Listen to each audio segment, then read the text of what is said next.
What's up, Urban Acolyte family? My name is Prince, and I'm an Urban Acolyte. And in this episode of Star Wars Chats, we're going to do a rundown / review of the Trials of the Darksaber episode of Star Wars Rebels in season 3. All right. So I've done 3 videos already on Sabine and the Darksaber. So if you're watching this because you don't watch the episodes, just check out the other previous 3 videos I did where I discussed this clip with Finn Rao, giving the background story on the Darksaber and telling us about this Jedi Mandalorian named Tar Vizsla, and that's Tarre Vizsla. Everyone has been spelling it wrong. But anyway, I'm going to pick up where I left off in the last video, I think where Tia Sakar addressed the future of Sabine Wren in these Mandalorian arcs. And in one of those previous videos, I said that we're going to really see Sabine on her heroic adventure. We see in this episode that she's reluctant to wield the Darksaber, and she says that she doesn't want the responsibility that comes along with it. And she says that all the Darksaber has done is cause her pain during the time that Darth Maul had the Darksaber, and he was basically the rightful ruler of Mandalore by basically killing Pre Vizsla during their duel back during the Clone Wars. Now, eventually they do get Sabine to accept training for the Darksaber. Of course, she's still having some issues, and Kanan is struggling. He's struggling to reach her. He's struggling with the idea that she's going to be able to take up this task. And he has a conversation with Hera, and it's like Hera is like, well, if it wasn't for Hera, Ezra wouldn't be where he is, because Hera was the one that convinced Kanan to give this kid a shot. And now she's doing the same thing for Sabine. And with Sabine, it's different from Ezra, because once Ezra was willing to accept that he was, taking the first steps towards a bigger world, right? He was very reluctant or very willing to begin Jedi training, right? Just go back to the first 3 or 4 episodes of Rebels in season 1. But in this case, Sabine is holding back. In one of the quotes, I'm going to give several quotes from the episode that I like to kind of direct where I'm going. But he says to Hera, "The Force resides in all living things, but you have to be open to it. Sabine is blocked. Her mind is conflicted. She's so expressive and yet so tightly wound." And in the last video I posted, I said it would be cool. I don't think it's going to happen, but it would be cool if Sabine were a child of the Force. And after I posted the video, I started to think, especially once I saw the episode, that where Sabine needs to be is where Chirrut Imwe is, right? Maybe she's not born gifted, but she has gifts, right? She is a Mandalorian warrior. She's highly skilled. They've been developing her character further during the first half of the season, and then we saw that she's like full on Mandalorian with the jetpack and the blasters in the Saw Gerrera Ghosts of Geonosis parts 1 and 2 episodes, when she put on the jetpack and took out all those stormtroopers in the chasm on Geonosis, right? So Sabine is a skilled warrior, right? That's where her talents lie. They're a demolitions expert, and in leadership, she's lacking, but maybe she has gifts there too. Maybe she has some charisma. So, some people in the comments said, look, it would be terrible if she's Force sensitive. I say a child of the Force. Everyone is Force sensitive. This is Star Wars. The Force is a thing. If you don't like that my statement that everyone is Force sensitive, honestly, stop watching, go sit on a broom and twist, go do something else, right? This is Star Wars. The Force permeates everything, and anyone who's receptive is sensitive to the Force in the literal meaning. Not everyone is a Jedi, right? That's only the gifted. The proper term now is child of the Force, right? But Sabine has got to become more sensitive to the Force. In where I see her going, if she is to become Mandalore, if she's to raise an army and these big things happen on Mandalore, she's got to walk the path of a Chirrut Imwe, right? A person who has trained themselves to become sensitive to the Force. And the way that'll happen is through her connection with the Darksaber. Now they go to the training ground, and there's obvious reasons that they train at the site of the Bendu. One, because they have this is behind the scenes, but they have the assets for that area, right? They literally have a virtual stage to film that. But it made me think about some things. Like, there is some Force stuff going on that maybe we don't see. It might have been talked about in Rebels Recon. I don't watch those until I do my review, because I don't want to start repeating things that they say. So anytime I say something in a review and it pops up in Rebels Recon, hey man, that's just because me and Dave and Pablo, we're all here, right? I'm just playing. But anyway, it's interesting because notice that the convorees are watching Ezra and Sabine sparring. Also notice that there are practice forms that are being taught, and there's ready positions. So if ever that Rey Palpatine thing pops up again, I'm going to say go back and look at that episode of Rebels and remember what I said, that when Sabine is holding the lightsaber here, that's just a ready position for when you make a thrust. It doesn't mean that she's got the same fighting style as Palpatine, and she also would hold her staff that way if she's going to poke somebody with the staff. Now, Jedi wouldn't really use this position because they're not really trying to stab a hole into someone. Another thing that I noticed during those sparring scenes is that Kanan had that one hand thing going on, a very fencing position that we've only seen used previously by Count Dooku, right? So it's interesting that I think that's I don't know the lightsaber forms, the names and all of that, but I think it's Form 2.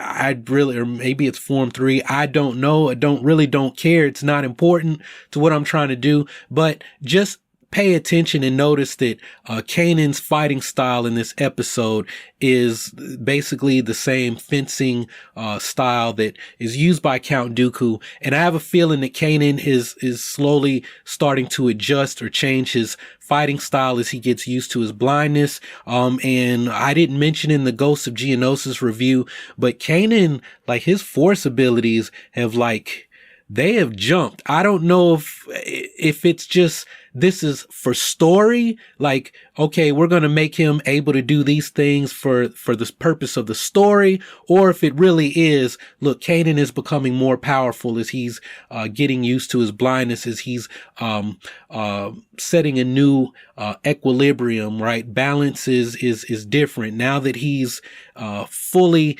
embraced who he is at this time, right? His abilities in the Force have increased, right? But just pay attention to that Kanan's fighting style has changed. Now, something I was wondering, because I mentioned the convorees watching, I was wondering if there's a connection between the convorees, Sabine's journey, and the owl that's on her left shoulder pad. All right, let me jump to another quote. All right, so Kanan says the Jedi won the war with Mandalore. These tricks will amount to something, maybe save you from time to time, but they won't keep you alive in the long run. Only training and discipline do that. And recall that in Legends, the Jedi went to war with Mandalore, and they were led by Revan and other Jedi and Republic forces who supported Revan's cause.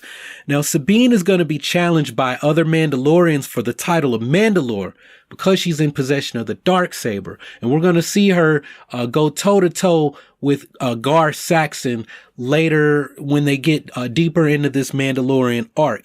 And what Kanan is really telling Sabine is basically, in order to literally win a war against other Mandalorians, to win the war for Mandalore, Sabine, you're going to have to fight like a Jedi. You're going to have to train like one. You're going to have to think like one. Yes, you can use all those skills as a Mandalorian. Use the Mandalorian vambraces that help you simulate Jedi abilities. Use your blasters. Use your tactical skills and abilities, your skills as a demolition expert. But you're going to have to really train. You're going to have to think the way the Jedi thought when they fought the Mandalorians if you want to be victorious, right? And that's why I keep saying that for Sabine to get where she needs to be, she's got to be like a Chirrut Imwe. We're going to have to see this Sabine character reach a point where you do start to wonder, is she a child of the Force?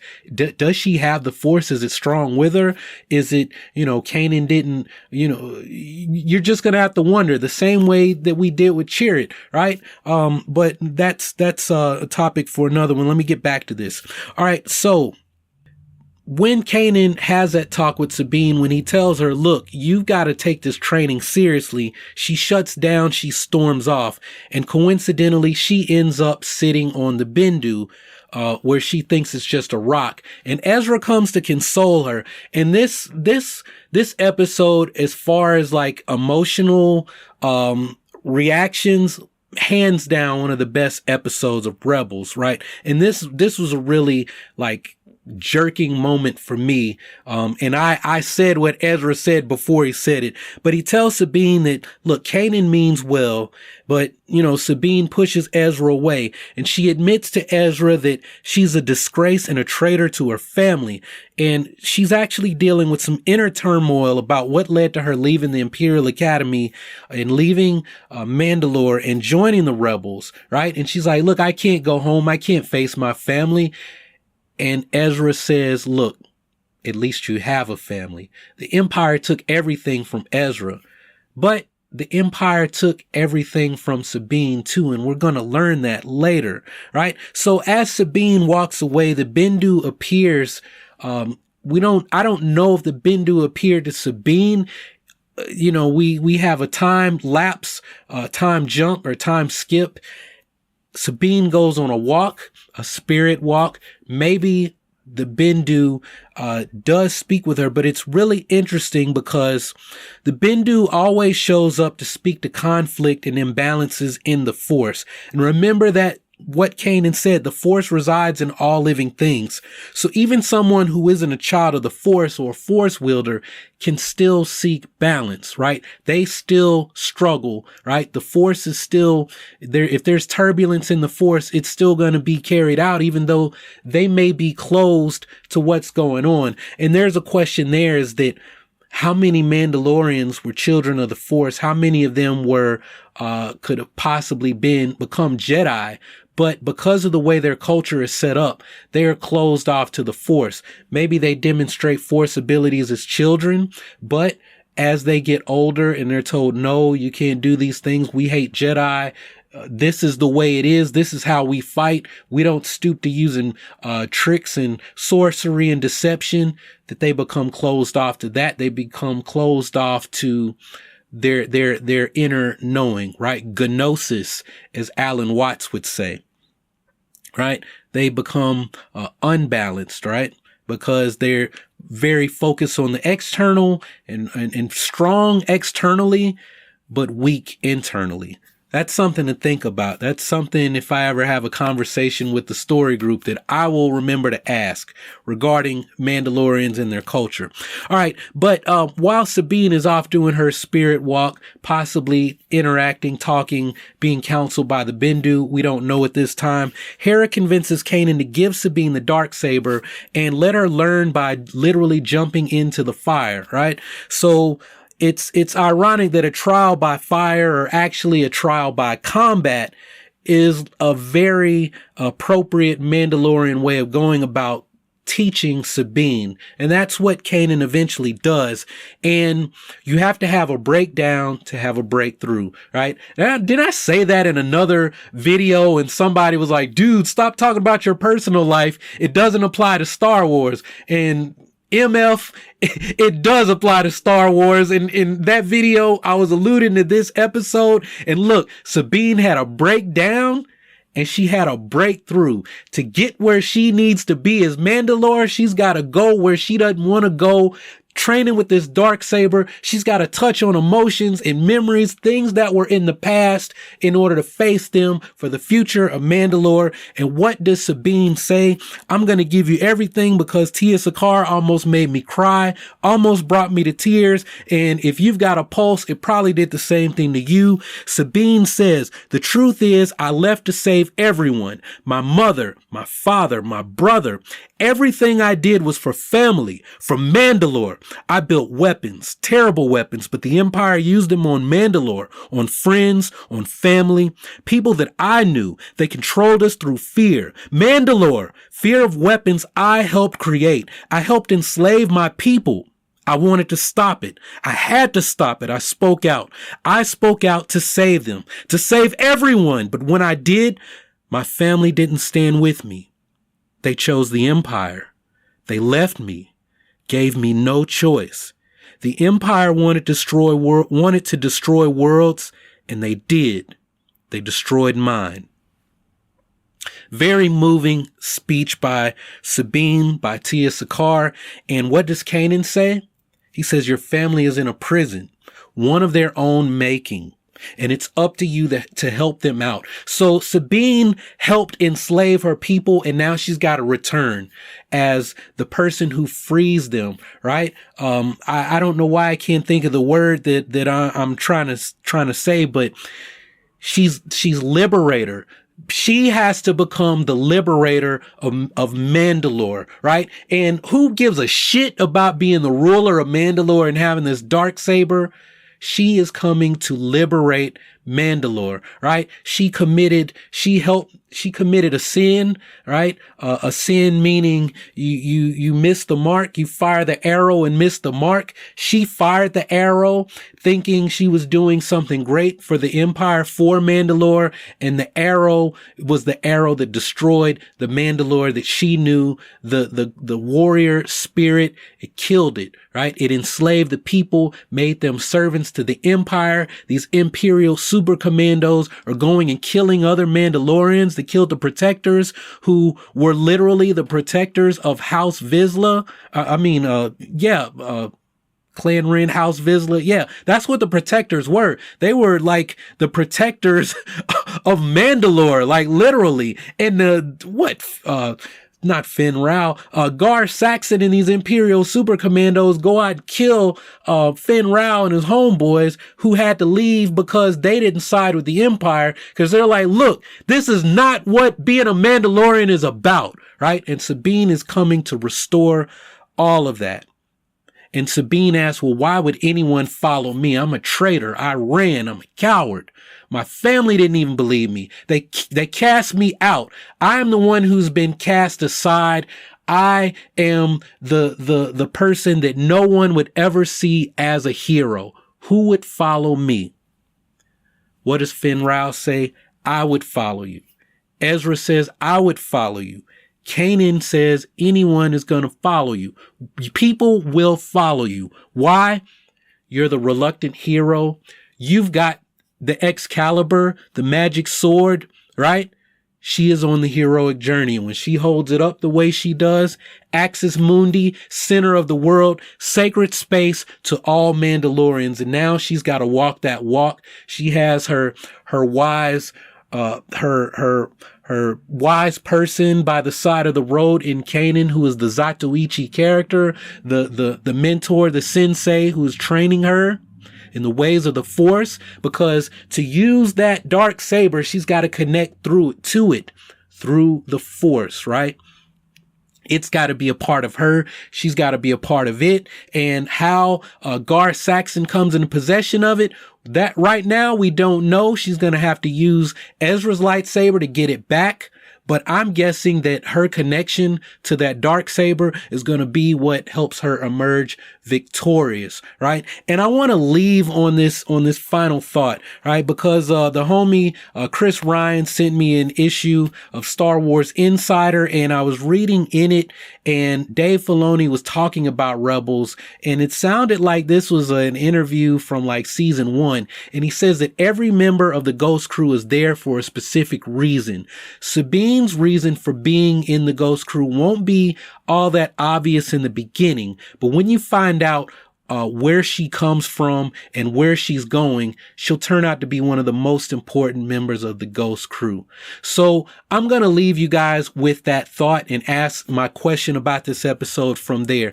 Where do you think Sabine is going, and what do you think her importance is going to be to the overall canon as a whole? Because what I've been saying right now, what I think, right? Remember the original saga? The saga films deal with the Skywalker family. Only Luke Skywalker and Vader's love for the son is what is going to topple the Empire and take that whole thing down. But there are skirmishes going on in other parts of the galaxy, right? So I think that because we have no mention of Mandalore, maybe something is going on in this other part of space. That's where the Ghost Crew is involved. Sabine could be leading a fight to free all Mandalorians throughout the galaxy, pull them back to Mandalore to restore Mandalorian culture, right? That's just a thought that I have. But what do you think? What do you think Sabine's importance is going to be to Rebels moving forward? And do you think she's going to have any lasting impact on the overall canon?